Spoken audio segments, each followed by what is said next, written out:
सी story के साथ में स्टार्ट करूँगी। एक आदमी जो है वो किनारे पे बैठा हुआ होता है और वो क्या कर रहा होता है कि ना किनारे पे जब पानी की वेव्स आती हैं तो वो छोटी छोटी मछलियाँ अपने साथ लेकर आती हैं। तो वो आदमी क्या करता है कि उन मछलियों को दोबारा पानी में डाल देता है जिससे वो ज़िंदा हो सकती हैं ऑब्वियसली।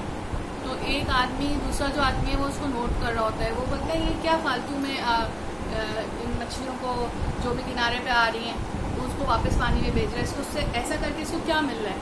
वो उस बंदे के पास जाके उससे पूछता है कि भाई आप ये क्या कर रहे हो, मैं आपको कब से नोट कर रहा हूँ।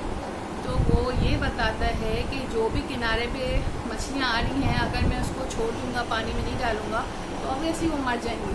तो मैं ये नहीं काम कर रहा हूँ कि मैं उनको पानी में डाल रहा हूँ। तो हंसता है दूसरा आदमी उसके ऊपर, बोलते हैं ऐसे तो कितने दरिया अल्लाह ने बनाए हैं, कितने समंदर हैं और वहाँ पे रोज़ कितनी किनारे पे मछलियाँ आती हैं और मर जाती हैं, तुम किस किस को बचाओगे। तो उसका जवाब वो बड़ा ही अच्छा देता है। वो बोलते हैं देखो मुझे बाकी किनारों का या बाकी दरियाओं का तो नहीं पता, लेकिन जो मेरे बस में है, जो मेरी बाउंड्री है, एटलीस्ट उनकी लाइफ तो मैं सेव कर सकता हूँ। तो ये स्टोरी मुझे बहुत पसंद आई, इसलिए मैं आपसे शेयर की। और एक और चीज़ है कि इंसान जो है ना वो कभी कभी लाइफ की डिफ़िकल्टी से हर इंसान इतना परेशान हो जाता है कि वो डिप्रेस होने लगता है। तो उसके लिए एक बहुत अच्छी चीज़ जहन में आई तो मैं आपसे शेयर करूँगी कि देखें आपकी ज़िंदगी की जो मुश्किलात हैं वो एज अ हीट काम करती है।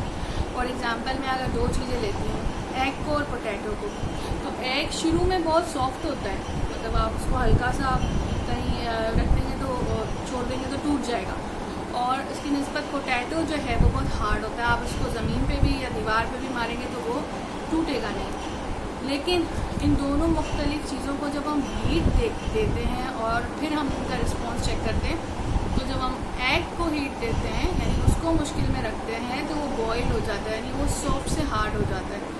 और जब हम पोटैटो को यही चीज़ करते हैं, पोटैटो को जब हम हीट देते हैं तो वो हार्ड से सॉफ्ट हो जाता है। तो अल्लाह ताला जब हमें किसी मुश्किल में डालता है तो वो मुश्किल हमारी बेटरमेंट के लिए होती है, वो हमें वहाँ से निकालने के लिए होती है। तो हर चीज़ का एक मकसद होता है, ज़िंदगी में पॉजिटिव रहना इसके लिए बहुत ज़रूरी है। और मैं इसके लिए आपको रिकमेंड करूँगी रिक्लेम योर हार्ट बुक पढ़ें, और उसमें ये बताया गया है कि जो चीज़ होती है वो आपके बेनिफिट के लिए होती है और सारे राज जो है वो अल्लाह ताला को पता है, वो जो करता है उसकी मसलियत होती है। और अल्टीमेट लव, जो आपका फाइनल लव या डेस्टिनेशन है वो अल्लाह ही है। तो आपको टेम्परेरी दुनिया से इतना लगाव नहीं होना चाहिए जितना अल्लाह से होना चाहिए, क्योंकि जब मांगना भी आपको अल्लाह से चाहिए, क्योंकि जब आप अल्लाह से मांगते हैं तो अल्लाह ताला आपको देता है। आप मखलूक से मांगते हैं तो मखलूक खुद भी अल्लाह से मांगती है। ठीक है, हमारे जो नबी सल्लम थे या हमारे जो पैगम्बर थे जितने, वो अल्लाह से मांगते थे।